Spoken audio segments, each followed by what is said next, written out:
Hi yes welcome to Universal Talkies. Ravi Teja నుంచి వస్తున్నటువంటి 'భర్త మహాశైలకు విజ్ఞప్తి' సినిమాకి నెమ్మదిగా క్రేజ్ వస్తుందని చెప్పి మనం చెప్పక తప్పదు. అంటే రవితేజ నటించిన లాస్ట్ సినిమా 'మాస్ జాతర' అతని కెరీర్‌లో 75వ సినిమాగా వచ్చిన 'మాస్ జాతర' బాగా డిసప్పాయింట్ చేసింది. ఆ సినిమా వచ్చిన కేవలం 2, 3 నెలల వ్యవధిలోనే ఈ సినిమా సంక్రాంతి బరిలో దింపుతున్నప్పుడు పెద్దగా దీని మీద అంచనాలేం లేవు. సరే సంక్రాంతికొస్తే అని బయటపడతాం అన్నట్టుగా ఆదరాబాదరా సంక్రాంతికి తీసుకొస్తున్నారేమో! లేకపోతే ఆ సినిమా ఫ్లాప్ అయ్యి 2, 3 నెలలు కూడా కాకుండానే ఈ సినిమాని తీసుకురావడం ఏంటని చెప్పి అనుకున్నారు. కానీ ఆ తర్వాత ఆ సినిమాకి 'భర్త మహాశైలకు విజ్ఞప్తి' అనే టైటిల్ పెట్టినప్పుడు ఒక్కసారి అందరి దృష్టి ఆ సినిమా మీద పడింది. ఏంటిది వెరైటీగా ఉంది టైటిల్ 'భర్త మహాశైలకు విజ్ఞప్తి' ఏంటి అని చెప్పి అనుకున్నారు. ఇప్పుడు ఆ సినిమా నుంచి 2 పాటలు విడుదలైనయి. 2 పాటలు గూడా మంచి అట్రాక్టివ్‌గా ఉన్నాయి. అంటే పిక్చరైజేషన్ చాలా బావుందని మనం చెప్పాలి. అంటే చూసే కొద్దీ చూడాలనిపించేలాగా చాలా బ్యూటిఫుల్‌గా చిత్రీకరించాడని జెప్పి మనం చెప్పాలి. అంటే 'రవితేజ' 'ధమాకా' తర్వాత 'రవితేజకి' 'వాల్తేరు వీరయ్య' సినిమా హిట్ అయింది. అయితే అది చిరంజీవితో పాటు స్క్రీన్ షేర్ చేసుకున్న సినిమా కాబట్టి అది 'రవితేజ' ఖాతాలో వేయలేనటువంటి పరిస్థితి. ఆ తర్వాత వచ్చినటువంటి 'రావణాసుర', 'ఈగల్', 'మిస్టర్ బచ్చన్' ఇలాగ వరుసగా 4, 5 సినిమాలు డిసప్పాయింట్ చేశాయి. 'టైగర్ నాగేశ్వరరావు' ఇలాగా. మొన్నొచ్చిన 'మాస్ జాతర' కూడా బాగా డిసప్పాయింట్ చేసింది. ఇవన్నీ కూడా యాక్షన్ ఓరియెంటెడ్ సినిమాలు.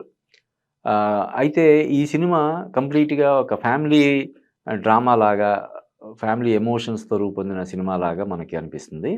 ఈ డైరెక్టర్ కూడా కిషోర్ తిరుమల సెన్సిబుల్ డైరెక్టర్ అని మనం చెప్పాలి. అతను ఫస్ట్ సినిమా 'రామ్' తోటి 'నేను శైలజ' అని చెప్పి వచ్చిన సినిమా మంచి విజయం సాధించింది. ఆ తర్వాత 'శర్వానంద్' తోటి 'ఉన్నది ఒకటే జిందగీ' అని తీశాడు. ఆ సినిమా ఆశించిన స్థాయిలో విజయం సాధించలేదు. అయితే తర్వాత వచ్చినటువంటి సినిమా 'చిత్రలహరి' మళ్ళీ బాగానే సాయి ధరమ్ తేజ్ కెరీర్‌లో ఒక డీసెంట్ హిట్‌గా నిలిచింది. తర్వాత మళ్ళీ 'రామ్' తోటి 'రెడ్' అనే ఒక సినిమా చేశాడు. ఆ సినిమా కూడా డిసప్పాయింట్ చేసింది. ఇప్పుడు ఈ సినిమా వస్తుంది. ఈ సినిమాతో అటు 'రవితేజకి' ఇటు కిషోర్ తిరుమలకి ఇద్దరికి కూడా మంచి హిట్ వస్తదని జెప్పి మనకి అనిపిస్తుంది. చూస్తుంటే ఇప్పటివరకు రిలీజ్ అయినటువంటి ప్రమోషనల్ మెటీరియల్ చూస్తుంటే ఇదేదో మంచి హిట్ కొట్టేలాగే ఉందని అనిపిస్తుంది.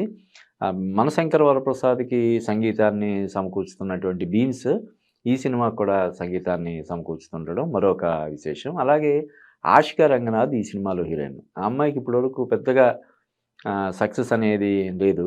కానీ ఈ సినిమాతో ఈ ఈ హీరోయిన్‌గా 'ఆషికా రంగనాథ్‌కి' కూడా మంచి హిట్ పడే అవకాశం ఉందనిపించేలాగా ఉంది. ముఖ్యంగా సంక్రాంతికి వస్తున్నటువంటి 'రాజా సాబ్‌కున్న క్రేజ్ గురించి, 'మనశంకర వరప్రసాద్‌కున్న క్రేజ్' గురించి మనం అనేక సార్లు మాట్లాడుకున్నాం. అందరికీ తెలిసిన ఇదే. అటువంటిది అంత క్రేజియస్ట్ సినిమాలు అలాగే 'నవీన్ పొలిశెట్టి' సినిమా 'అనగనగా ఒక రాజు'కి కూడా మంచి క్రేజ్ ఉంది. ఎందుకంటే అతను వరుసగా 3 విజయాల తర్వాత వస్తున్న సినిమా కావడం వల్ల ఆ సినిమాకి క్రేజ్ ఉంది.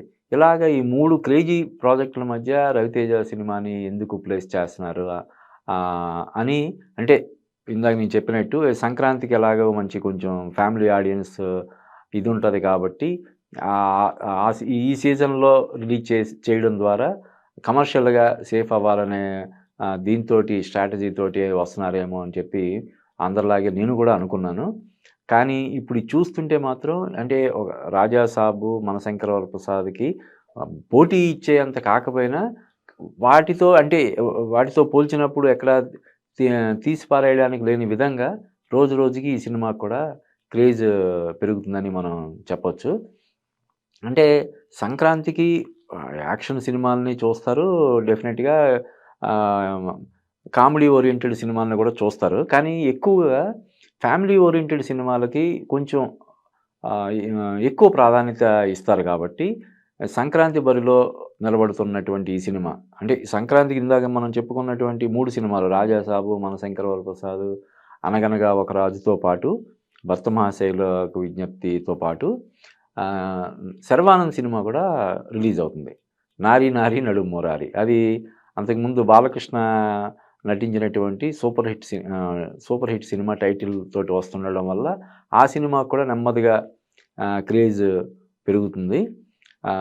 ఏదేమైనప్పటికి కూడా ఈ 'భర్త మహాశయులకు విజ్ఞప్తి' అనే పేరుతోటి వినూత్నమైనటువంటి టైటిల్ తోటి 'రవితేజ, ఆషికా రంగనాథ్' జంటగా కిషోర్ తిరుమల దర్శకత్వంలో వస్తున్నటువంటి ఈ సినిమా సంక్రాంతి బరిలో నిలబడి విజయం సాధించే అవకాశం ఎక్కువ ఉందని చెప్పి మనం చెప్పక తప్పదు.